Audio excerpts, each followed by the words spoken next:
राजनीतिक से इतर है, वे संगठन भी कहीं ना कहीं जो दबाव समूह है, उस दबाव समूह को स्ट्रांग करने की आवश्यकता है। हमारे लोकतांत्रिक व्यवस्था में, इस संरचना में जो हमारा दायित्व बनता है, जो हम समाज के लिए सोचते हैं, उस समाज को कैसे आगे बढ़े, ये दायित्व सिर्फ सरकारों का नहीं है, ये दायित्व हमारा और आपका भी है कि हमारे मोहल्ले में, हमारी गली में, हमारे शहर में, हमारे राज्य में वे कौन लोग हैं, वे कौन लोग हैं जो विकास से अभी भी दूर हैं।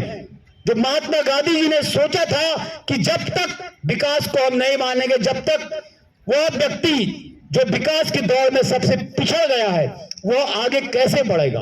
तो आप और हम कहीं ना कहीं इस बात को आगे बढ़ाएंगे। मित्रों, वास्तव में इस बार उत्तराखंड लेखपाल संघ का जो चुनाव था, 2-3 बातें कहूंगा, आपसे शेयर करूंगा। तो हमने देखा, पहली बार ऐसा हुआ, मैं बताना चाहूंगा बार एसोसिएशन को, राजनीतिक संघ के साथियों को, मंचासीन अतिथिगणों के सम्मुख इस बात को रखना चाहूंगा कि उत्तराखंड लेखपाल संघ के इतिहास में पहली बार हुआ कि किसी कैंडिडेट ने अपना घोषणा पत्र जारी करा। घोषणा पत्र, जब चुनाव से 4 दिन पहले हमें नींद नहीं आ रही थी, हमने सोचा कि इस बार कुछ नया किया जाए। मित्रों, ध्यान रखिएगा, आप किसी भी क्षेत्र में हो, यदि आप दूसरे से अलग नहीं सोचते हैं, तब तक आप आगे नहीं बढ़ सकते हैं। यह हमने सीखा है और यह हमारे अनुभव का एक हिस्सा भी है। तो हमने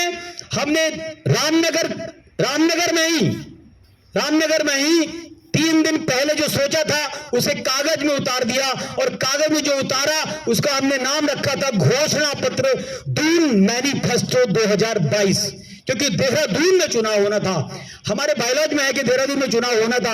हालांकि इस बार संशोधन हुआ है, अगली बार रुद्रपुर या काशीपुर में 3 साल के बाद प्रस्तावित है। हमारा जो कार्यकाल होता है साथियों, 3 साल के लिए होता है। तो आपने जो प्यार दिया है वो 3 साल के लिए मुझे रिचार्ज कर दिया है। तो इस रिचार्ज जो रिचार्ज किया गया है, मैं विश्वास दिलाता हूं, मैं वचनबद्ध हूं, चाहे वो संगठन की कोई लड़ाई हो, हमारे बार एसोसिएशन और राजनीतिक संघों की संघर्ष, उस संघर्ष में मैं आपको सबसे आगे मिलूंगा, आपके साथ चलूंगा। तो ये मैनिफेस्टो जारी किया, दून मैनिफेस्टो 2022। एक लाइन मैंने जोड़ी थी, क्योंकि हमारे वहां कोई ऐसे दल नहीं होते, लेखपाल संघ स्वयं जो है कैंडिडेट अपनी बात रखता है, तो मैंने इसमें लाइन रखी थी, ताराचंद्र घेलियाल का गारंटी पत्र। जब मैंने अपने लेखपाल संघ के ग्रुप, आपके भी ग्रुप होते होंगे, इस ग्रुप में डाला ना साथियों, तो आग लग गई हमारे संघ में आग कि ये कह क्या रहे हैं, ये क्या राजनीति कर रहे हैं। तो दोस्तों, संगठन की राजनीति भी, संगठन की जो नीतियां हैं वो उसको राजनीति से जोड़ना सही नहीं होता है। हम अगर कोई पद में रहना चाहते हैं, आना चाहते हैं, तो हमें बताना होगा। बार एसोसिएशन के अध्यक्ष को अगर आगे आना है तो उन्हें बताना होगा कि वे कौन सी लड़ाई लड़ेंगे, वे किन मुद्दों पर बात करेंगे। राजनीतिक संघ को बताना होगा। ऐसे ही मुझे लगा कि अब लेखपाल संघ को, तो पहली बार उत्तराखंड लेखपाल संघ के इतिहास में पहली बार ऐसा हुआ कि हम मैनिफेस्टो लेके आए। जब हम मैनिफेस्टो लेके आए तो इस मैनिफेस्टो को हमने प्रचारित भी किया और अपनी बात भी रखी। हमने इसमें मुख्यतः 2 बातें रखी। हमने कहा कि जब हम 2012 से 2019 तक प्रदेश अध्यक्ष थे, तो हमने जो वादे किए थे साथियों, मैंने एक वादा किया था, मैं बताऊं आपको, हमने एक वादा किया था 2012 में देहरादून में, एक वादा किया था। वो वादा किया था कि हम लेखपाल का ग्रेड पे 1900 से 2800 करेंगे, मतलब वेतनमान की लड़ाई थी। तो वो 1.5 साल में हमने संघर्ष के बाद पूरी की। कहना ही चाहता हूं, एक गारंटी दी थी, लेकिन उसके बाद 5 गारंटियां हमने अपने कार्यकाल में ये दी हैं। ये मैनिफेस्टो इस बात, उसके बाद हमने देखा, जब दूसरे साथी हमारे अध्यक्ष बने, तब हमने कहा कि उन्होंने जो किया हम उसकी आलोचना नहीं कर रहे हैं। उन्होंने जो किया उसका जो हुआ है कैलकुलेशन है, उसके बारे में जो आप सोच रखते हैं, उसके बारे में जो है आप स्वयं मूल्यांकन करने में सक्षम है। कहती है उनकी हमेशा आलोचना भी सही नहीं रहता है। ये समय, काल और परिस्थितियां होती हैं कि कुछ काम होते हैं और कुछ काम नहीं होते। सवाल यह है कि काम करने की जिद खत्म नहीं होनी चाहिए। हमारे अंदर की शक्ति समाज को, संगठन को आगे बढ़ाने की होनी चाहिए। उसके बाद मैंने अपना मैनिफेस्टो, क्योंकि क्योंकि आप हमारे परिवार का अंग हैं और हमारी समस्याओं से वाकिफ हैं, तो मैं कुछ बातों को हमने रखा था रैंकर परीक्षा। हमने इस बात को उठाया था कि पुलिस विभाग या अन्य विभागों में रैंकर परीक्षा होती है। साथियों, मुझे 19 साल हो गए इस पद पर, तो मुझे समाज में जो लोग नहीं जानते हैं वो कहते हैं कि 19 साल की आपकी सर्विस हो गई है, आपको तो एक भी पदोन्नति नहीं मिली है, तो हम क्या जवाब दें? तो ये नीतियों का ही कहीं ना कहीं खेल है कि उन नीतियों में हम पिछड़ जाते हैं, प्रतिभा पिछड़ जाती है। तो ऐसी प्रतिभाएं तो जिन समस्याओं को हमने जिया है, जिन समस्याओं को हमने देखा है 19 साल की सर्विस में, तो हमने पहली ही रैंकर परीक्षा की मांग की है। रैंकर परीक्षा में हमने कहा है कि जो लेखपाल साथी, जो राजस्व उप निरीक्षक है, अगर वो 5 वर्ष का सेवा काल पूरा कर चुके हैं, तो जो सीधी भर्ती नायब तहसीलदार की होती है उसमें 10% आरक्षण की मांग हमने की है साथियों, ताकि हमारे समाज में जो नौजवान साथी हैं, हमारे जो नौजवान लेखपाल हैं, जो अभी आप देखा आशुतोष जी हैं, हमारे पंचपाल जी हैं, आरिफ भाई हैं और हमारे जो है रणवीर जी हैं, ये सेवा जो कर रहे हैं, इसके साथ प्रोत्साहन की हम बात कर रहे हैं। प्रोत्साहन कब मिलेगा? प्रोत्साहन तब मिलेगा जब अवसर देंगे, जब अवसर प्रदान होगा। तो अवसर रैंकर परीक्षा की हमने बात की, उसके अलावा हमने देखा है, हमने इस बात को महसूस किया है, इस बात की आलोचना होती है, उसको हम स्वीकार करते हैं।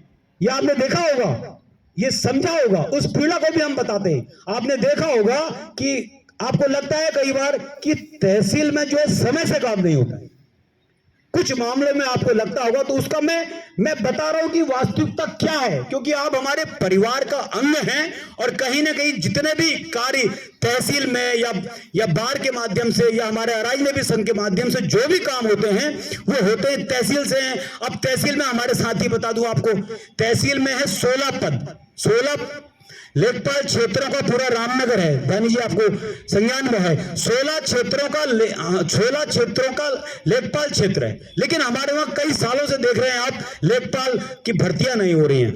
इस बात को भी हमने उठाया था। जब 16 की जगह 10 कम करेंगे, 10 काम करेंगे, तो कार्य क्षमता का तो अभाव वैसे ही हो जाएगा। कार्य क्षमता में जो गिरावट आएगी उसका असर कहीं ना कहीं कामकाज पर पड़ता है।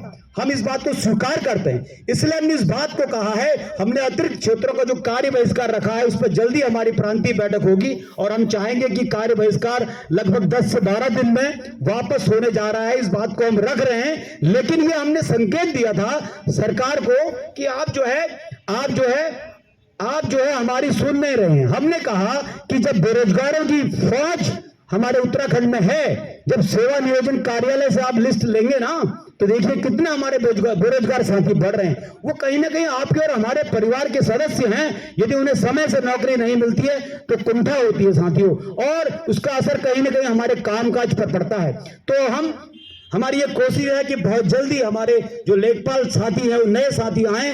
जनवरी में एग्जाम भी है, लेकिन फिर भी 2 साल लग जाएंगे साथियों, क्योंकि 1 साल का ट्रेनिंग और तमाम चीजें जो एक प्रक्रिया का अंग है, इससे लेखपाल साथियों के आने में अभी भी 2 वर्ष का समय लगेगा। इसलिए हमने सरकार से ये मांग की है कि हम अतिरिक्त क्षेत्रों पर काम करने को तैयार हैं, आप प्रोत्साहन तो दीजिए। आज एक मैं बताऊं, सच बताऊं, एक एसडीएम साहब का फोन आया, नाम नहीं बताऊंगा, एसडीएम साहब का फोन आया जनपद हरिद्वार से। बोले गिरिराज जी आपको बधाई है। मैंने कहा सर बहुत अच्छी बात है। और तो उन्होंने कहा कि भाई आप कार्य बहिष्कार से कब वापस आ रहे हैं? हरिद्वार में बहुत प्रेशर है, डीएम साहब विनय शंकर पांडे जी हैं, उनका बहुत प्रेशर है और लेखपालों पे कार्रवाई होने वाली है। कल का आज के अखबारों में भी शायद था, कल का उनका स्टेटमेंट था कि अगर आप समय पर काम पे नहीं आएंगे हम कार्रवाई करेंगे। वो बात ठीक है, कार्य बहिष्कार है, लेकिन कार्य बहिष्कार को दूर करने का शासन में क्या प्रयास हो रहा है? हम ये कह रहे हैं कि प्रोत्साहन राशि दीजिए ना। हम कब मना कर रहे हैं? जब प्रोत्साहन मिलेगा तो कहीं ना कहीं काम करने की ऊर्जा भी मिलती है, ऊर्जा बढ़ती भी है। 20 साल से अधिक हो गए उत्तराखंड बनने को, लेकिन जो ढांचा है उस ढांचे में हम एक नियमित भर्ती तक नहीं कर चुके हैं। भर्तियों के न होने से उन बेरोजगारों के सपनों का क्या होता है? तो इसको सोचना होगा मित्रों।